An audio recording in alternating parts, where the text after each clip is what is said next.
పిఠాపురం నుంచి జనసేన అధినేత పవన్ కళ్యాణ్ బరిలోకి దిగుతుండటంతో అప్పుడే వైసీపీ వెన్నులో వణుకు పుడుతోంది. రాజకీయంగా సామాజిక బలం ఉన్న ప్రాంతాల్లో పవన్ కళ్యాణ్ పోటీ చేస్తుండటంతో తమ పార్టీకి పుట్టగతులుండవనేటువంటి కలవరపాటుతో గురవుతోంది వైసీపీ.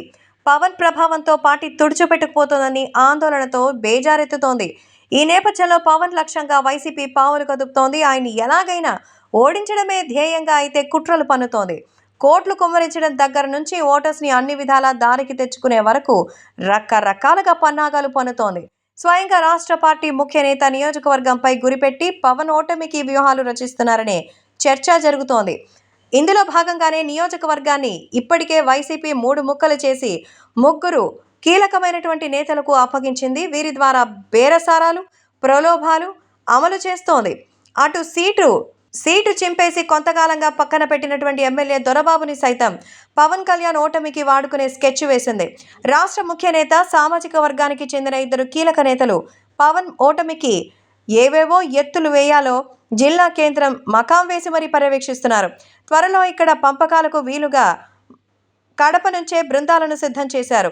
గృహ సారథులు, గ్రామస్థాయి నేతలు దగ్గర నుంచి లక్షల నుంచి 10 లక్షల వరకు టన్నుల కొద్దీ ఎన్నో రకాలైనటువంటి పంచేలా కోట్లల్లో మరైతే కట్టలు సిద్ధం చేశారు. ఈ పన్నాగాల నేపథ్యంలో పవన్ వైసీపీపై ధ్వజమెత్తి అధికార పార్టీ బరితెగింపుపై చర్చ జరుగుతోంది. అసెంబ్లీ ఎన్నికల షెడ్యూల్ విడుదలవడంతో అప్పుడే మొత్తం పిఠాపురం నియోజకవర్గం కేంద్రంగా రాజకీయాలు వేడెక్కాయి. జనసేన అధినేత పవన్ కళ్యాణ్ స్వయంగా అక్కడి నుంచి పోటీ చేస్తుండడంతో రాష్ట్రంలో అందరి దృష్టి ఇక్కడే నెలకొంది. అధికార వైసీపీ మాత్రం పవన్ పోటీతో వణికిపోతోంది. ఆయన ప్రభావంతో కాకినాడ జిల్లాలతో పాటు ఉమ్మడి తూర్పుగోదావరి జిల్లా వ్యాప్తంగా వైసీపీ ఎక్కడ నామరూపా లేకుండా పోతుందని కంగారెత్తిపోతోంది. ఈ నేపథ్యంలో పవన్ కళ్యాణ్ ఎలాగైనా ఓడించాలనే లక్ష్యంతో రకరకాల పావులు కదుపుతోంది. ఎన్ని కోట్లు ఖర్చైనా పవన్ని గెలవకుండా చేయాలని వ్యూహాలు పన్నుతోంది. అందుకోసం అనేక అడ్డదారులు తొక్కుతోంది.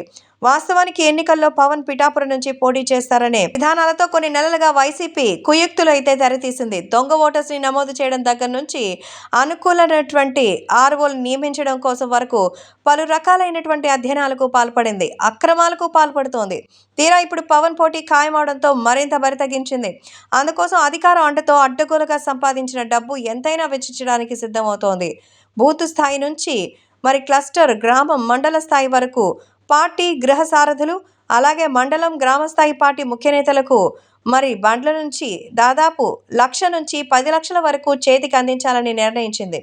డబ్బు సొంతానికి వాడుకుంటేనే పవన్ కళ్యాణ్ ఓడించాలని ఎక్కడికక్కడ పనిచేయాలని చెప్తోంది. పిఠాపురం ఎమ్మెల్యే పెండం దొరబాబుకు ఇటీవల జగన్ టికెట్ చింపేశారు. వచ్చేటువంటి ఎన్నికల్లో పోటీ చేస్తే ఓటమి పాలవుతారనే నెపంతో అసెంబ్లీ టికెట్కు ఆయనకి కట్ చేశారు. సో ఆయన స్థానంలో కాకినాడ ఎంపీ గీతాను తీసుకొచ్చి పోటీ చేయబోతున్నారు. దీంతో మొత్తానికి ఇక్కడ దొరబాబు అయితే మౌనంగా ఉండిపోయారు. టీడీపీ అలాగే జనసేనలో టికెట్ అవకాశం లేకపోవడంతో అయిష్టంగానే వైసీపీలో కొనసాగుతున్నారు. మొత్తానికి జగన్ హామీ ఇవ్వకుండా ఆయన పక్కన పెట్టేశారు. నియోజకవర్గంలో ఎమ్మెల్యేగా ఉన్న తనని పక్కన పెట్టి గీత పలు శంకుస్థాపనలు, ప్రారంభోత్సవాలు చేస్తుండడంపై దొరబాబు కొద్ది రోజులుగా గుర్రుగా ఉన్నారు. దీంతో ఆయన ఒంటరిగా మిగిలారు.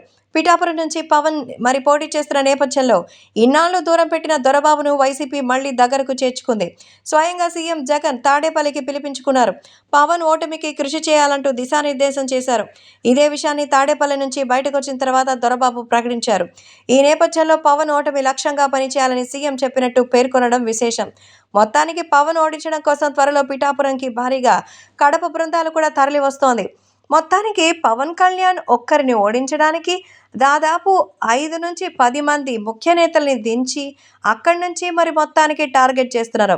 ఏమయ్యా బాబు జగన్మోహన్ రెడ్డి, పవన్ కళ్యాణ్ అంటే అంత భయం ఉన్నప్పుడు తట్టాబుట్టా సర్దుకొని లండన్ వెళ్ళి పారిపోయి అక్కడ కూర్చొని కబుర్లు చెప్పుకోకుండా ఇక్కడ పవన్ చుట్టూ అష్టదిగ్బంధనం చేయాలని చూస్తున్నావా? ఇది చాలదా పవన్ కళ్యాణ్ ఇప్పుడే విజయం సాధించారని చెప్పడానికి? రాష్ట్రంలో మీ గురించి ఎవరు ఏమనుకుంటున్నారో అసలు మీకు పులివెందులలో మీ చెల్లెలు ఓట్లు పడనిస్తుందా లేదో చూసుకోకుండా పవన్ కళ్యాణ్ ఆపడానికి నీ బ్రహ్మాస్త్రం ఉపయోగించాలని చూస్తున్నావు. నీకున్న డబ్బులు, జనాలు, మద్యాలు, చీరలు, అలాగే డబ్బులు పంపిణీ చేస్తే పవన్ కళ్యాణ్ గెలుపోటములపై డిసైడ్ చేయాలని మీ టార్గెట్ ఎంతవరకు ఫలిస్తుందనేది ప్రజలే సాక్ష్యంగా నిలుస్తారు. మొత్తానికి సింగిల్ చింతకాయ జైల్ రెడ్డికి పవన్ కళ్యాణ్ అంటే ఎంత భయం అనేది ఈ విశ్లేషణ బట్టి మీరే అర్థం చేసుకోవాలి. అన్యాయాన్ని గెలిపిస్తారో, న్యాయానికి బాసటగా నిలిచి మీ భవిష్యత్తుకు మీరే మార్గం సంపాదించుకుంటారో తేల్చుకోండి.